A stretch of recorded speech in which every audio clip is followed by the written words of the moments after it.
Day 793. Luna Vega's fingers moved across the makeshift console like a pianist performing a piece she'd written in blood and sleepless nights. The quantum resonance chamber hummed with the kind of frequency that made your teeth ache, a sound somewhere between a dental drill and dying stars. She'd built this particular monstrosity from salvaged navigation computers, 3 different species communication arrays, and what Dr. Sam Ockafer had politely called criminal violations of dimensional physics. The readout flickered.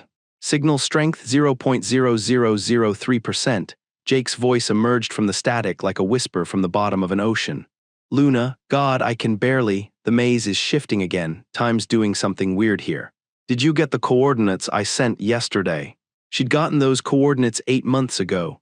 The quantum maze didn't just trap bodies, it scattered time like broken glass, cutting conversations into fragments that arrived whenever physics felt like cooperating. Jake thought he'd been imprisoned for 3 weeks. Tomorrow it would be 800 days for her. Still here, Jake. She kept her voice steady, professional, the way Captain Wade liked to remind her whenever he caught her crying in the supply closets. Working on a solution. Static consumed his response, but she caught fragments. Don't think the guild, and running out of, and something that might have been her name or might have been a prayer. The door hissed open behind her. Maya Santos stepped in carrying 2 cups of something that smelled like it had been coffee several geological eras ago. Wade's looking for you. Wade can wait. Luna adjusted the frequency modulation, chasing Jake's signal through dimensional interference that made quantum mechanics look like children's mathematics. I'm getting clearer contact windows, the patterns starting to make sense. Maya set down the coffee and perched on the edge of a control panel that probably cost more than both their annual salaries. He's cutting your lab access next week. Luna's hands stilled on the controls. He can't do that. Guild resources, guild rules. You've burned through the annual communications budget for Deep Harbor Station. Twice, Maya's voice carried the careful neutrality of someone who'd had this conversation too many times. He wants to see you in his office, now. The signal indicator pulsed orange. Jake was trying to respond to something she'd said 6 hours ago. The quantum maze had its own temporal logic, twisting cause and effect into origami sculptures that made brilliant physicists weep. Luna had learned to think in loops and spirals, to hold conversations with yesterday and tomorrow simultaneously. 5 more minutes. Luna. Just the signal spiked. Jake's voice burst through clear enough to count the exhaustion in every syllable. Temperatures dropping again. The walls here, they're not walls exactly, more like crystallized mathematics. I know that sounds insane, but static claimed him again. 5 minutes, Luna repeated, her hands already moving to compensate for the dimensional drift. Maya sighed and left the coffee on the panel. The quantum maze had taken Jake during what should have been a routine salvage operation. The guild had mapped 47 successful extractions from quantum anomalies, 47 rescue operations that proved dimensional imprisonment wasn't necessarily a death sentence. But Jake's maze was different, older. The entity or entities who'd constructed it had apparently graduated from the basic physics curriculum and moved on to graduate-level reality manipulation. Captain Wade had given her 72 hours to establish contact. She'd managed it in 68, jury-rigging a communication array from 3 incompatible technologies and pure stubborn determination. That should have been enough. Should have proven Jake was alive, recoverable, worth the resource expenditure required for a proper rescue operation. Instead, Wade had taken one look at the readings and declared the maze temporally inconsistent. Guild policy was clear. No rescue operations for targets experiencing significant temporal distortion. Too many variables, too many ways for rescue teams to end up scattered across subjective centuries. We cut our losses, Wade had said, the same tone he probably used to discuss quarterly equipment maintenance. Move on to recoverable cases. Luna had nodded and smiled and agreed completely. Then she'd submitted a formal request to continue communication protocols for ongoing dimensional research. The kind of bureaucratic language that looked reasonable on resource allocation forms. That was 793 days ago. The signal flickered again, Jake's voice riding quantum interference like a surfer on a tsunami. Think I'm starting to understand the architecture here. The maze isn't trying to trap me exactly. It's trying to solve me, like I'm some kind of equation that doesn't balance. Luna leaned closer to the microphone. Can you move through the structure? Change your position relative to the mathematical walls.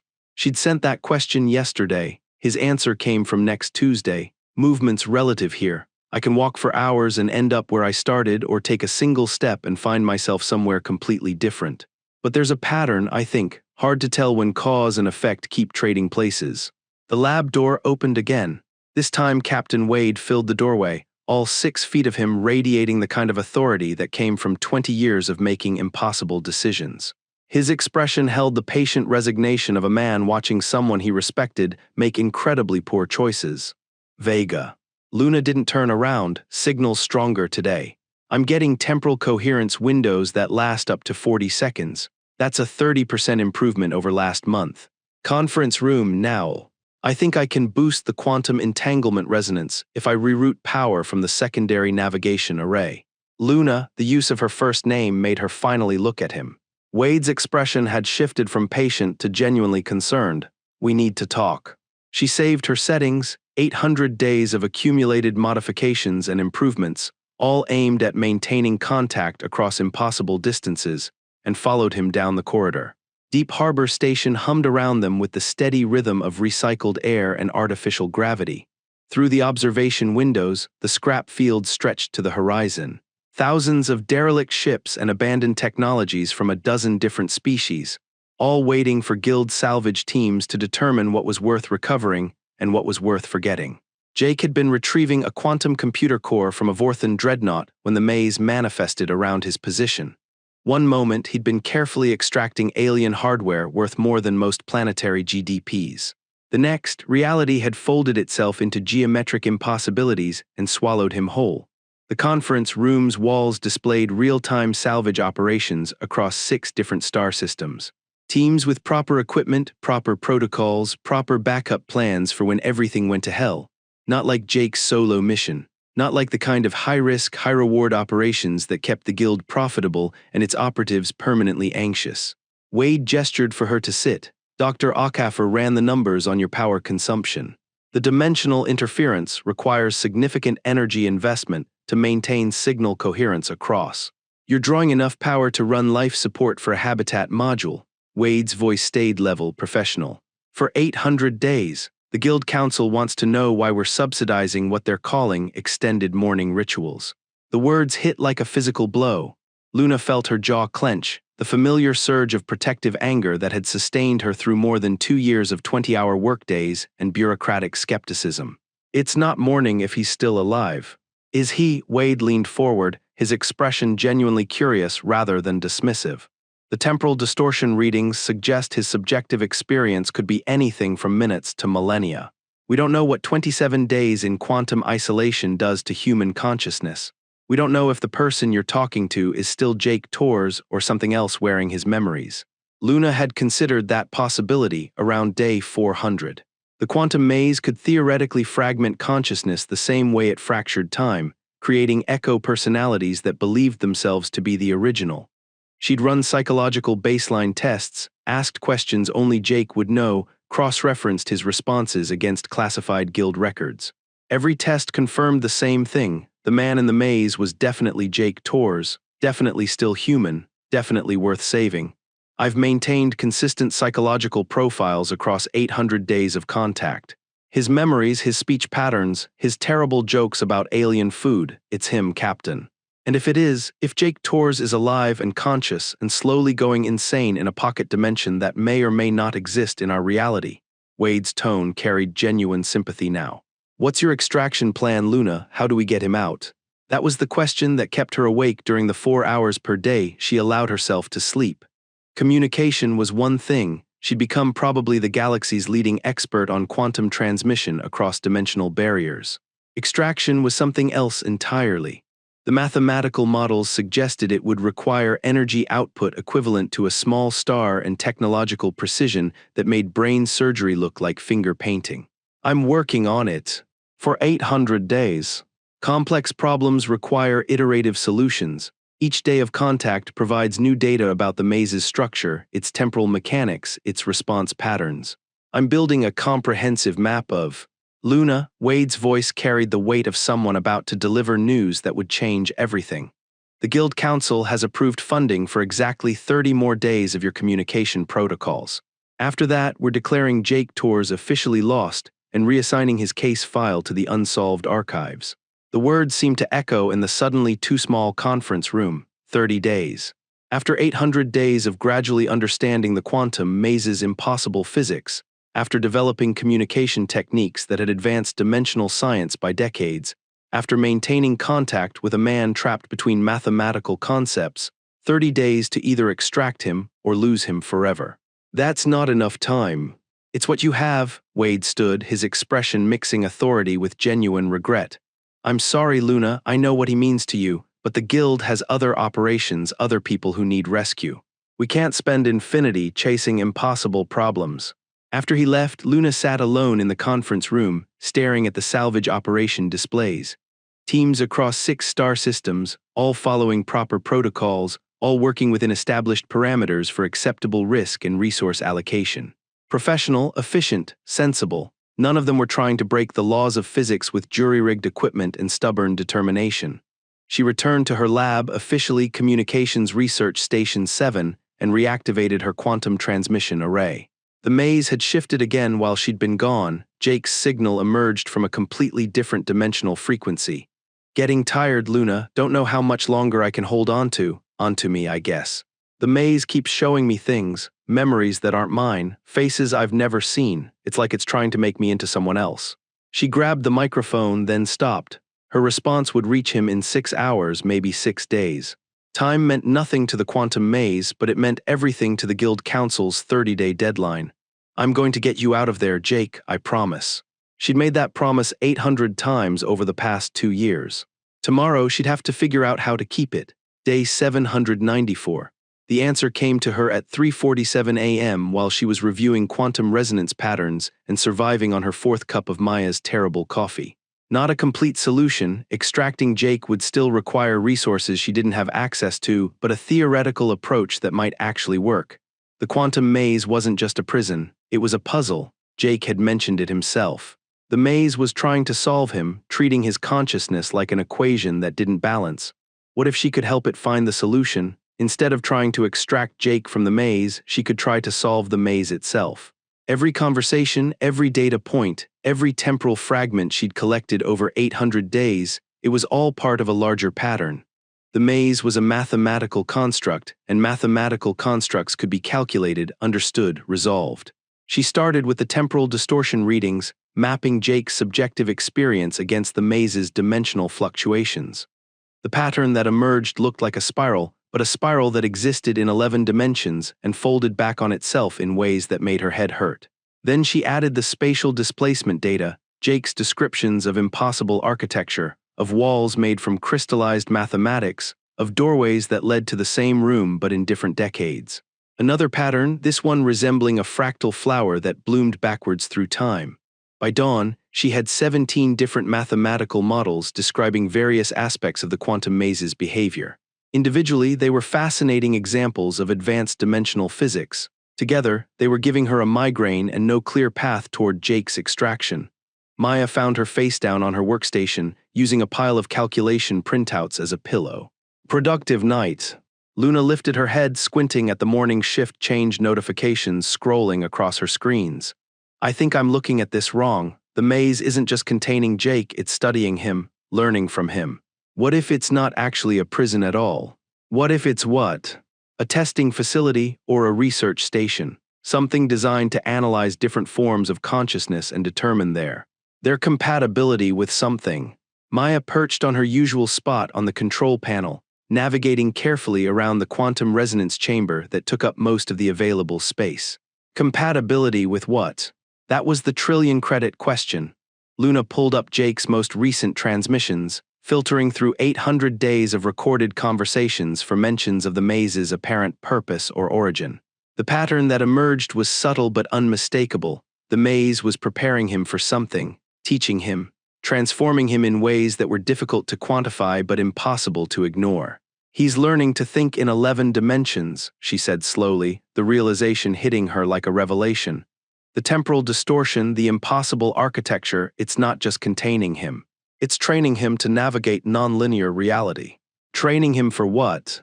Before Luna could answer, her communication array chimed with an incoming transmission. Jake's voice emerged from the static, clearer than she'd heard it in months. "Luna, something's changed. The maze is," responding differently, like it's finally figured out what it wanted from me. A pause filled with quantum interference. "I think I understand what this place is now. It's not a prison. It's a recruitment center." The transmission cut off, leaving Luna staring at her screens with a growing sense that everything she'd assumed about Jake's situation had been wrong. The quantum maze wasn't holding him captive, it was testing him for some kind of position, some role that required the ability to think beyond normal human limitations. And if that was true, then extraction might not be the solution, it might be the problem. The revelation changed everything and nothing. Jake was still trapped in a pocket dimension that operated according to physics that made quantum mechanics look straightforward. The Guild Council still had a 30-day deadline.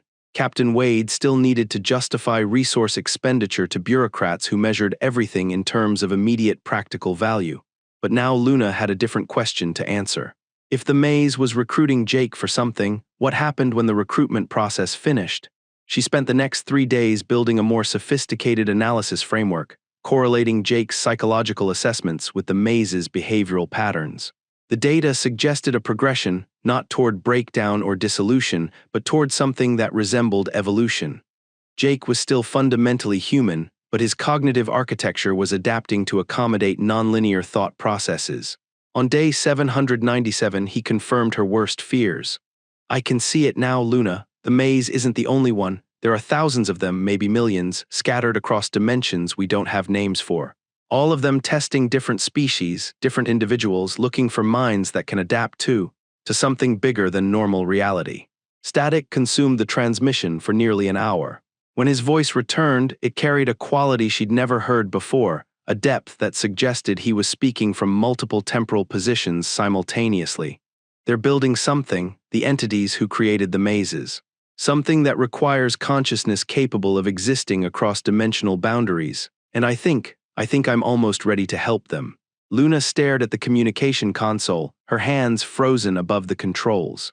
The man she'd spent 800 days trying to save was on the verge of accepting recruitment by entities whose agenda remained completely unknown. Extraction was no longer just about bringing Jake home, it was about preventing him from becoming something that might no longer be entirely human. She opened a new file on her personal system and began drafting what she privately called Emergency Protocol 7, a theoretical framework for forcible extraction from the quantum maze using every resource Deep Harbor Station could provide, regardless of guild authorization or council approval. If Wade wanted to cut her access in 30 days, she'd have to complete the impossible in 29, day 800. "You can't be serious." Dr. Sam Acaffer stared at the technical specifications Luna had spent the past week developing, his expression cycling through disbelief, professional horror, and genuine admiration for the scope of her theoretical insanity. The power requirements alone would drain the station's fusion reactors for 6 months. The dimensional stress could destabilize local spacetime, and that's assuming your calculations are correct, which, he paused, scanning through another page of mathematics that pushed the boundaries of known physics. "They appear to be, which is honestly the most terrifying part of this entire proposal." Luna gestured toward her communication array, where Jake's latest transmission was still cycling through the quantum interference. His voice had developed harmonics over the past week, overtones that suggested he was learning to speak in frequencies human ears weren't designed to process. "He's running out of time, Sam. The maze is almost finished with whatever it's doing to him. Once that process completes, we might not be able to extract him at all. And if your extraction attempt fails, if you tear a hole in dimensional space that we can't repair." Sam's voice carried the careful tone of someone who'd spent his career making sure theoretical physics stayed theoretical. "We could lose Jake and the station and potentially several star systems, depending on how the cascade effect propagates." That was the central problem with Emergency Protocol 7. The mathematical models showed it could work, briefly destabilizing the quantum maze enough to extract Jake during a window of dimensional collapse. But the same energy expenditure that made extraction possible also made catastrophic failure nearly inevitable if anything went wrong. "There's another option," Sam said quietly, "one you're not going to like." Luna looked up from her calculations. "I'm listening." "Stop trying to extract him. Instead, establish a permanent communication link. The maze appears to be stable as long as it's not threatened. Jake could remain in contact indefinitely, serving as our primary source of information about advanced dimensional physics. The scientific value alone would justify guild support for decades. The suggestion hung in the air like poison. Condemn Jake to permanent imprisonment in exchange for scientific advancement. Except that the man she'd spent 800 days trying to save would never come home, but at least he'd be useful to the guild's research division. No. Luna. Absolutely not. She turned back to her emergency protocol specifications, hands moving with the kind of precision that came from 2 years of obsessive technical development. I'm not trading Jake's freedom for research data. There has to be another way. Sam studied her for a long moment, his expression mixing concern with the kind of professional assessment he usually reserved for potentially dangerous experimental setups. What aren't you telling me about your relationship with Jake Torres? The question hit like a physical blow. Luna felt her hands still on the controls, 800 days of careful emotional compartmentalization threatening to collapse all at once. It's not about our relationship. It's about not abandoning people when the situation becomes inconvenient. The guild abandons people all the time. We call it acceptable losses and move on to recoverable cases. You've never mounted 800-day rescue campaigns for other lost operatives. Because other operatives hadn't been Jake. Other operatives hadn't spent 3 months teaching her to recognize quantum interference patterns by the way they made her coffee taste different. Other operatives hadn't left her personal messages hidden in navigation computer subroutines, little reminders that someone was thinking about her during the longest salvage operations. Other operatives hadn't kissed her in the supply closet 2 days before shipping out to retrieve alien technology from a ship that might or might not exist in normal spacetime. It doesn't matter, she said finally. He's alive, he's human, and he deserves extraction. That's enough justification for any rescue operation. Sam nodded slowly, the kind of nod that suggested he'd heard everything she hadn't said along with everything she had. I'll help you with the power distribution calculations, but Luna, he paused at the lab door. If this goes wrong, if we lose the station or worse, I'm putting the blame squarely on your personnel file. Just so we're clear. After he left, Luna opened a private communication channel to the quantum maze. Jake's response came through fractured temporal streams, his voice layered with harmonics that made her equipment registration readings spike. The entities want to meet you, Luna. They've been monitoring our conversations, learning about human communication patterns through our connection. They're curious about the species that would spend 800 days maintaining contact across impossible distances. Static consumed most of his transmission, but fragments emerged that made her blood run cold. Offering partnership rather than recruitment. Advanced dimensional travel technology. But the price. The signal cut off entirely, leaving Luna staring at equipment that was suddenly registering quantum signatures she'd never seen before. The maze wasn't just holding Jake anymore, it was watching her, and apparently it had decided she might be worth recruiting too. Day 815, Emergency Protocol 7 required 3 critical components. Sufficient power to destabilize the quantum maze's dimensional anchors, precise timing to extract Jake during the resulting cascade failure, and complete disregard for guild regulations regarding unauthorized use of station resources. The power problem had a solution, thanks to Dr. Ockafer's grudging assistance with the fusion reactor modifications. They could drain the station's primary energy systems for approximately 47 minutes before life support failures became irreversible. Emergency Protocol 7 needed 45 minutes. The timing problem required more delicate calculations. Jake's position within the maze shifted according to patterns that resembled advanced mathematics having an argument with itself. Luna had identified a theoretical extraction window that occurred every 11 days, lasting approximately 8 seconds. The next window would open in 73 hours. The guild regulations problem had no solution except civil disobedience on a scale that would probably result in court-martial proceedings. You realize this is mutiny, Meyer observed, watching Luna install unauthorized modifications to the primary communication array. Wade's going to have you arrested, assuming the extraction doesn't kill us all first. Wade will understand once Jake's back. Luna hoped that was true. Captain Wade had always struck her as someone who valued results over protocols, but Emergency Protocol 7 pushed those boundaries in ways that might test even his flexibility. And if Jake doesn't want to come back? That was the question Luna had been avoiding for the past week. Jake's most recent transmissions suggested the quantum maze was offering him something beyond simple recruitment, partnership with entities whose technological capabilities made human civilization look like children playing with wooden blocks. The opportunity to explore dimensions that existed beyond normal space-time, to participate in projects that spanned geological ages. All he had to do was accept permanent separation from human reality.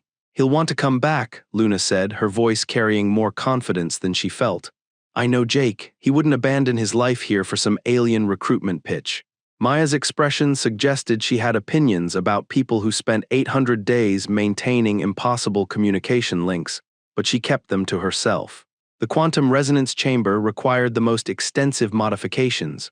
Luna had essentially rebuilt it from scratch, incorporating principles she'd learned from 2 years of studying the maze's dimensional mechanics.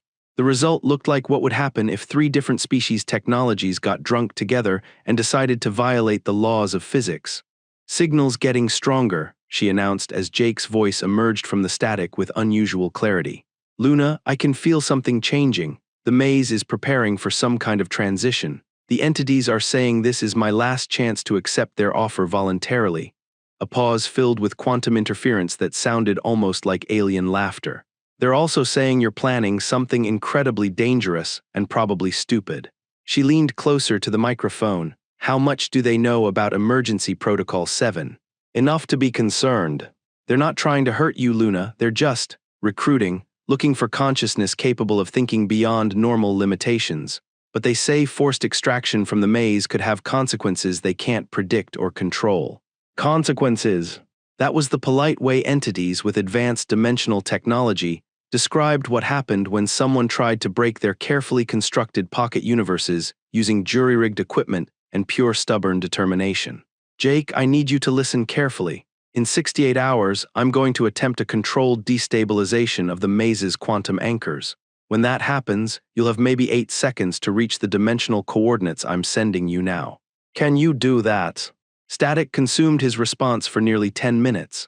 When his voice returned, it carried a quality she'd never heard before, Jake Torres speaking in harmonics that suggested he was simultaneously existing in multiple temporal streams.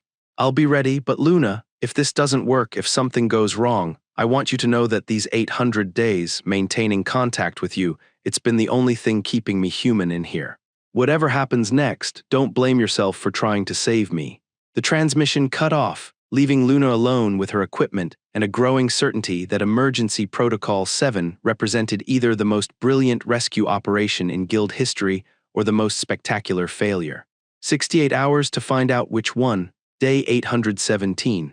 Captain Wade discovered the unauthorized modifications at 347 hours, approximately 9 minutes before Luna planned to initiate Emergency Protocol 7. He entered the lab flanked by 2 security officers and wearing the expression of someone who'd been expecting this confrontation for several weeks. "Step away from the controls, Vega." Luna kept her hands on the quantum resonance chamber's activation sequence, her calculations spread across every available screen. 47 minutes of stolen power, 8 seconds of extraction window, and Jake Torres somewhere in the dimensional maze waiting for her to either save him or kill them both trying. "I can't do that, Captain. You're planning to drain the station's fusion reactors for an unauthorized extraction attempt that could destabilize local space-time. That's not a request, it's an order. Jake's ready for extraction. The maze is in temporal flux, which means the dimensional anchors are vulnerable. If we don't attempt extraction now, the entities will complete their recruitment process and will lose him permanently." Wade gestured for the security officers to stay back, his expression mixing authority with genuine concern. "Even if your calculations are correct, even if Emergency Protocol 7 works exactly as planned, do you have any idea what kind of precedent this sets? Every guild operative with a missing partner will expect the same level of resource commitment. We can't run rescue operations based on personal attachment." Personal attachment? 2 years of technical development, 800 days of impossible communication maintenance, and Wade reduced it to personal attachment. As if loving someone made their life worth less rather than more. This isn't about personal attachment. It's about not abandoning people when the extraction becomes difficult. It's about accepting reality when extraction becomes impossible. Wade's voice carried the weight of someone who'd made these decisions before, who'd learned to balance individual lives against operational requirements.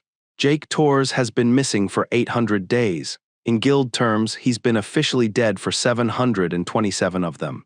The quantum resonance chamber's pre-activation sequence continued its countdown. 3 minutes to dimensional destabilization.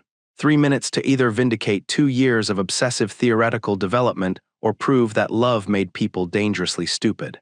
Permission to speak freely, Captain. Granted. The Guild's acceptable loss calculations assume that missing operatives are actually lost. Jake isn't lost. He's trapped in a recruitment facility operated by entities with technology we don't understand. If we abandon him now, we're not just losing one person. We're demonstrating to advanced alien civilizations that humans don't value their own people enough to attempt difficult rescues. Wade considered this, his expression shifting toward something that might have been professional interest. And if your extraction attempt fails catastrophically, then we demonstrate that humans are willing to risk everything to save their own.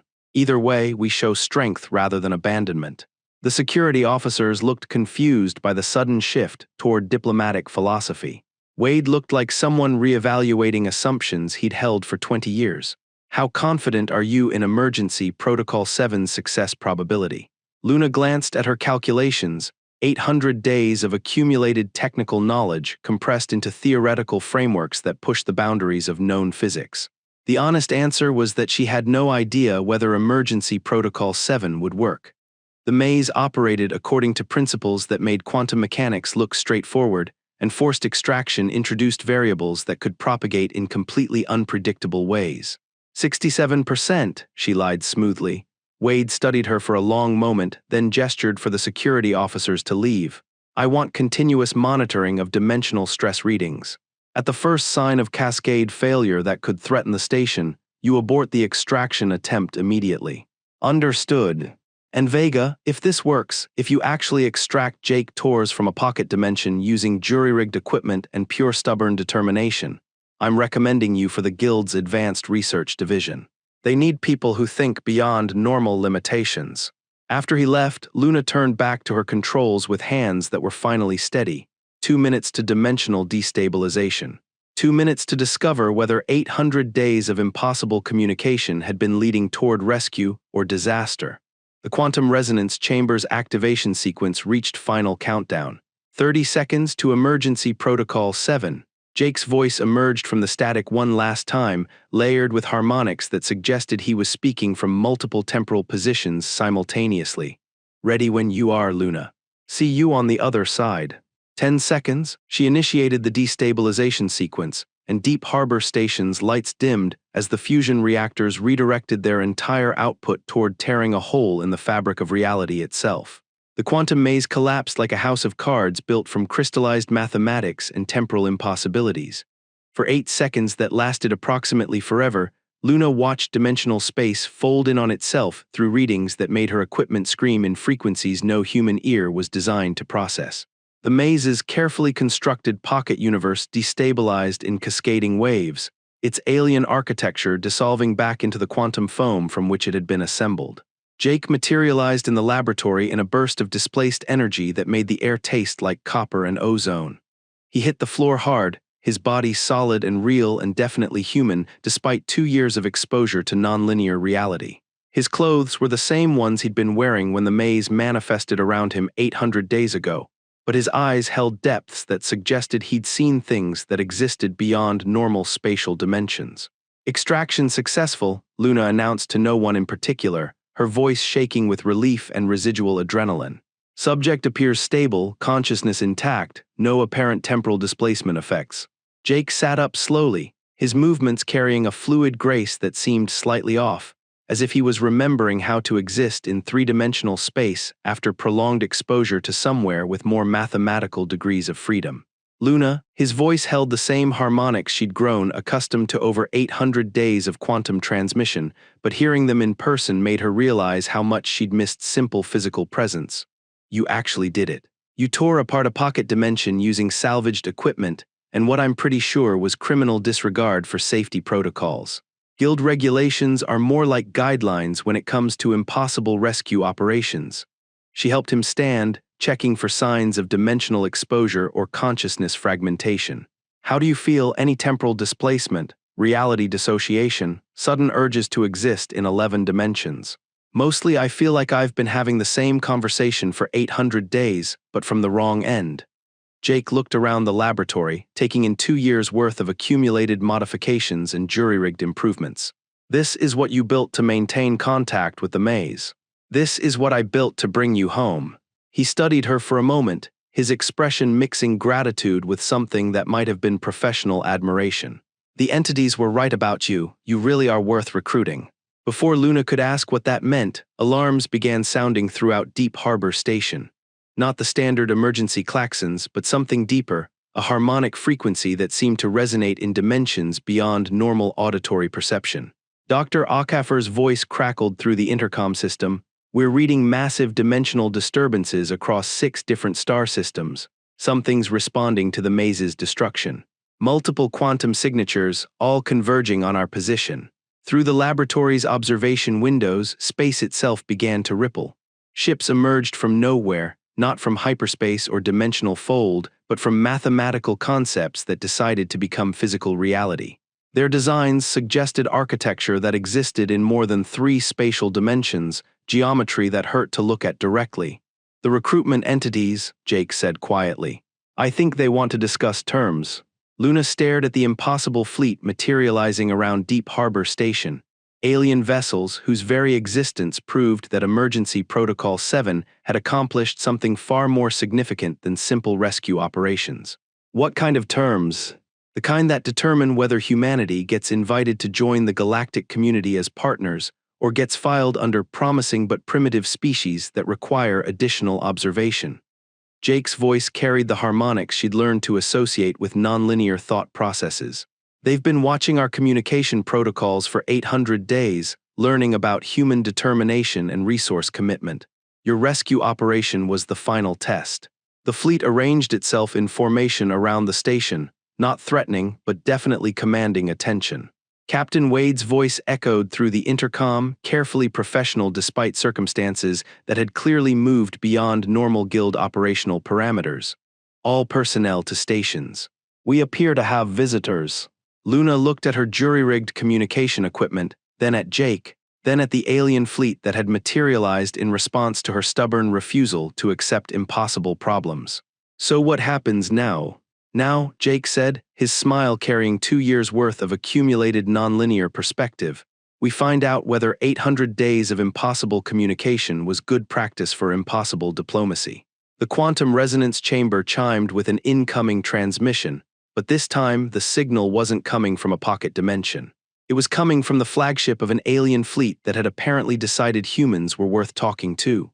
Luna Vega, who had spent 800 days learning to maintain contact across dimensional barriers, reached for the microphone that had become as familiar as her own heartbeat. Deep Harbor Station 2? She paused, realizing she had no idea how to address entities whose ships existed in 11 dimensions. To the fleet that just materialized around our position. This is Communications Officer Luna Vega. Please state your intentions. The response came through in harmonics that made her equipment readings spike into ranges she'd never seen before. When the translation algorithms finally processed the signal into something resembling human language, the voice that emerged carried the same otherworldly depth she'd grown accustomed to hearing from Jake.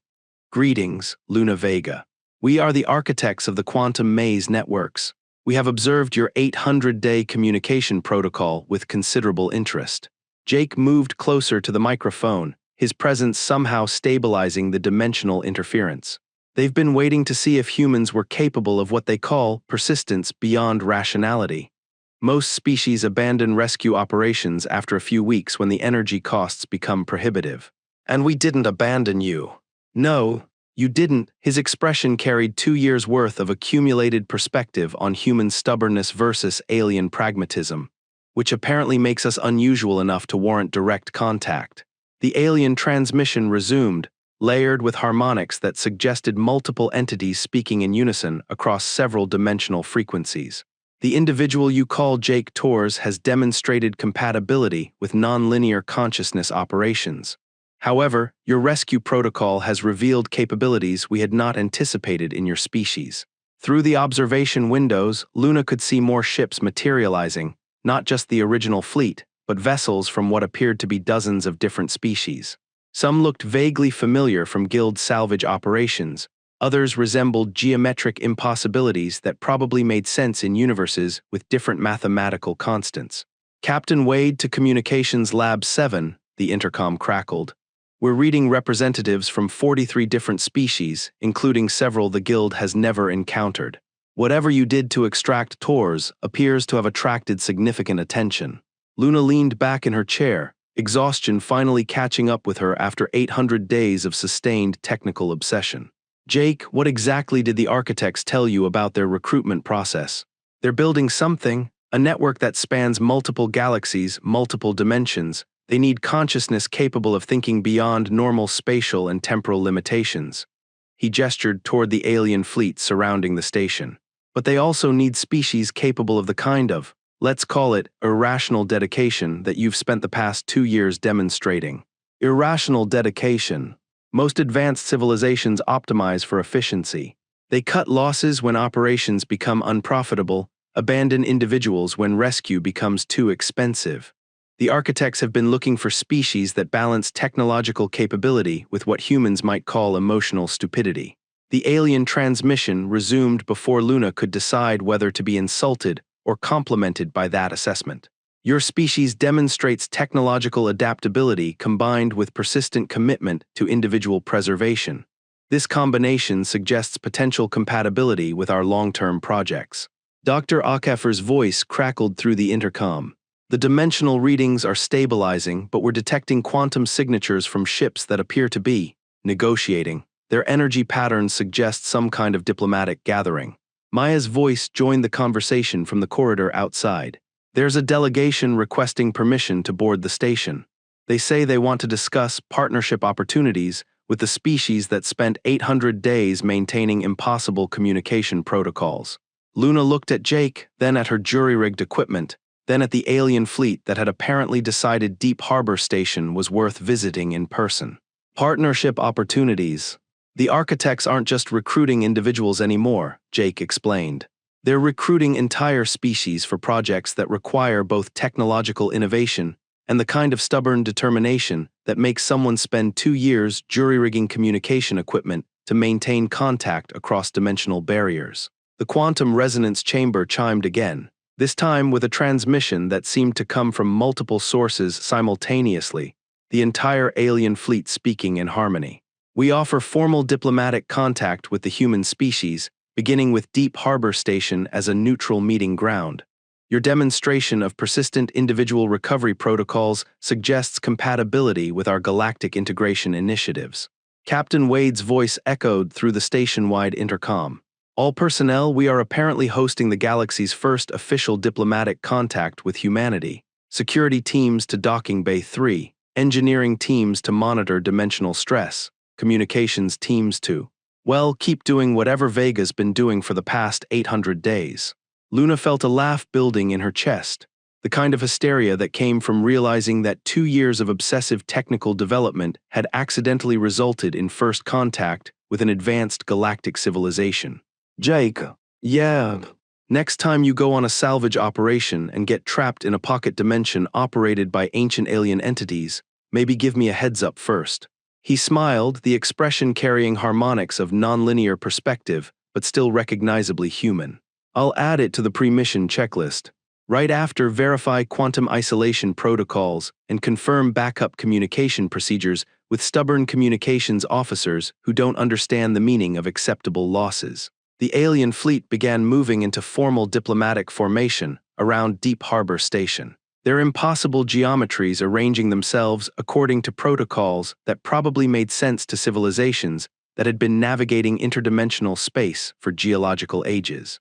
"So what happens now?" Luna asked, watching vessels that existed in 11 dimensions prepare for what was apparently going to be humanity's introduction to galactic society. "Now," Jake said, his voice carrying 2 years' worth of accumulated cosmic perspective, "we find out whether the galaxy is ready for a species stubborn enough to spend 800 days maintaining impossible communication just because they refuse to abandon their own people." Outside the laboratory windows, stars rearranged themselves into formations that suggested welcome. The quantum maze had been a test, Jake's imprisonment had been an evaluation, and Luna's 800-day rescue operation had apparently been humanity's final exam for admission to something much larger than anyone had imagined. Emergency Protocol 7 had been designed to extract one person from an impossible situation. Instead, it had extracted the entire human species from cosmic anonymity. "Not bad for a day's work," Luna murmured, finally powering down the equipment that had become her obsession, her purpose, and ultimately humanity's first diplomatic tool. Jake laughed, the sound harmonizing across dimensions that had no names in human language. "Wait until you see what we're building next." Through the observation windows, the alien fleet settled into patient formation around Deep Harbor Station, ready to begin negotiations that would determine humanity's place in a galaxy far stranger and more connected than anyone had dared imagine. Captain Wade's voice crackled through the intercom one final time. "Vega." "Yes, Captain. Outstanding work, now get some sleep. Tomorrow, we're apparently starting a new career in galactic diplomacy, and I have a feeling we're going to need you rested and ready for whatever impossible communication challenges come next." Luna Vega, who had spent 800 days proving that humans don't abandon their own, finally allowed herself to smile as alien ships arranged themselves in welcome around the place. She turned into humanity's first embassy to the stars. The stubborn signal had become something much more than a rescue operation. It had become an invitation to join something wonderful and vast and completely impossible, just the way she preferred her problems.